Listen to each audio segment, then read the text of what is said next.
Next up, Schmitty gang.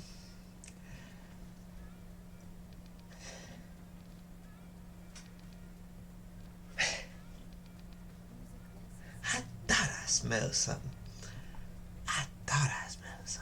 The stank ass top 10 list. Oh, that was from the point guards video that we watched over this game. Anyway, we're gonna get straight into this. That last one was terrible, so let's see. Here on the channel, that actually started last video. Basically, 2 times per year, once midway through the season, and once in the off season, I released my rankings for the top 10 players at every position in the NBA. In today's era of NBA basketball, things can change so fast because of the vast array of talent, so it's important to consistently update things like this accordingly when new data presents itself. Things got started last time with the point guards, so in this video, we are moving on to the top 10 shooting guards, along with a few honorable mentions that just missed the cut. The shooting guard spot has a good mix of established stars and rising newcomers, making it a pretty interesting group. Before we start though, it turns out about 71% of you watching right now aren't even subscribed. The pool and title into this category are Tyler. Wow, two Warriors didn't make the list. The Warriors are the best shooting team in the league still, right? Gots to be. Tyrese Maxey, Klay Thompson, Jordan Poole, and Tyler Hero. I don't know. Both of the Warriors shooting guards just missed the cut, but together they give their team non-stop scoring from the position at any point in the game, as they both have actually been averaging about 21 points per game, with Klay starting to heat up again from deep, and Poole threatening more as a creator off the dribble. Maxey has also continued to emerge as one of the best at the position, and is also scoring about 21 points per game this year on pretty impressive efficiency. Then Tyler Hero is the reigning 6th Man of the Year winner, who is now starting for the Heat, and like the others discussed, scores over 20 points per game, giving his team an injection of offense. Now, to kick things off at number 10 on this list, we have DeJounte Murray. DeJounte Murray is not better than Klay Thompson. Nah. Who contributes to winning more? Fuck the stats, watch the game. Who contributes to winning more? If you had Klay Thompson next to Trae Young, what would you call that? Be real. What would you call that? DeJounte Murray plays defense. He's good at defense, but he gets steals, and he's like a one-on-one defender. He's not much of a team defender. His team defending could use some improvement. Great one-on-one defender. I'll give you that. He can stand in front of somebody, and he's a bucket. But I don't think Murray of the Atlanta Hawks. Murray has admittedly spent most of his career as a point guard, but this season he's been adjusting to a different role in Atlanta, playing alongside Trae Young. I have to acknowledge that the adjustment hasn't been the smoothest thing in the world for either guard in the Hawks' backcourt, but it also doesn't by any means negate the fact that Murray has still been productive, all things considered, on both ends of the floor. He's scoring about 21 points and dishing out about 6 assists, so he is still utilizing his playmaking talent, just not as much in a more off-ball role. But as a scorer, he's actually been better than he's ever been throughout his career, shooting the ball much better overall, while scoring a career high too.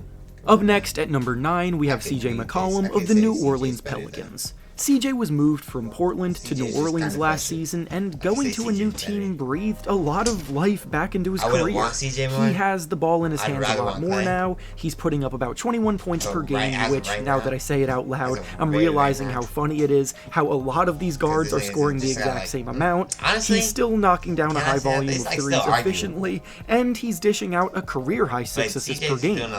When the Pelicans were fully healthy this season, they were actually the ones at the top of the Western Conference standings, but while Zion Williamson and Brandon Ingram missed an extended period of time, McCollum was able to keep them afloat due to the best of his ability, and if they get everyone back at full strength by the playoffs, we have Bradley Beal of the league because he could be right. Beal is putting up his shot, blocked him, doesn't really. Zach LaVine of the Spurs better since he's.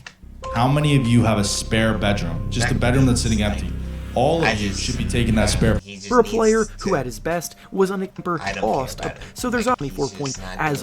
Next up at number 6, we have Desmond Bane of the Memphis Grizzlies. Bane has probably seen the biggest I just feel like he's showing so much.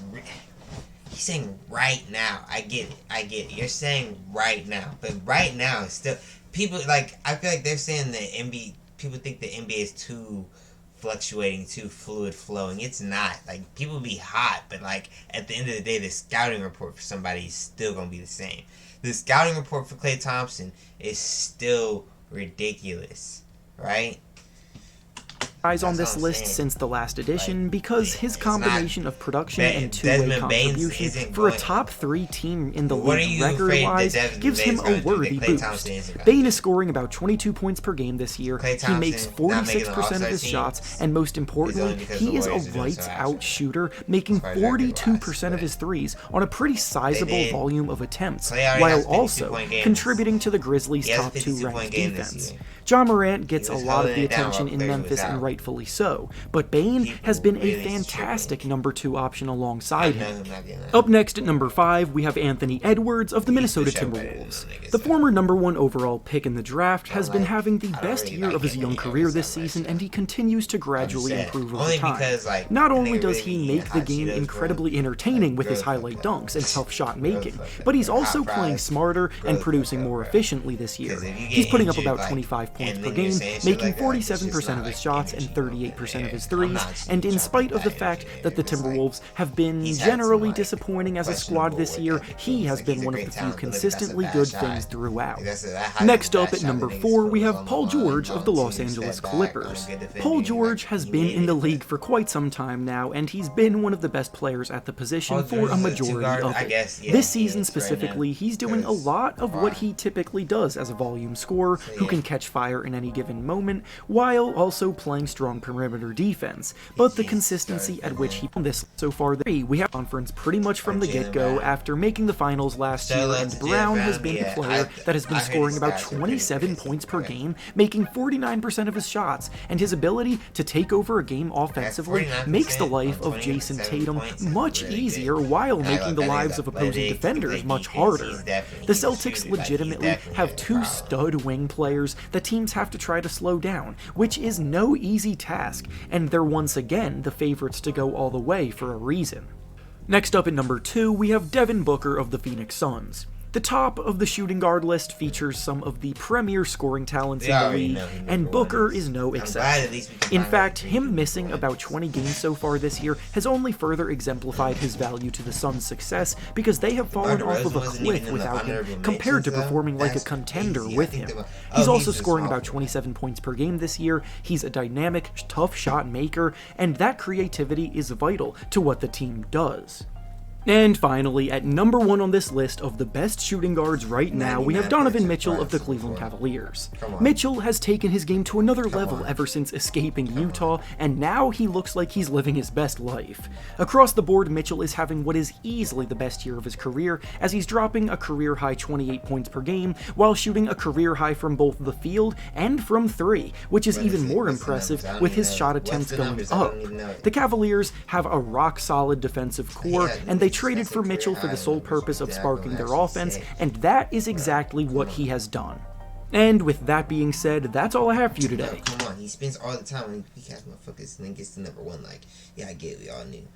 With the Wells Fargo Active Cash Card, you earn 2% cash back on what you want, like first date plans. Gameplay at the Wizards, bro, I'm reacting to that. I'm on that.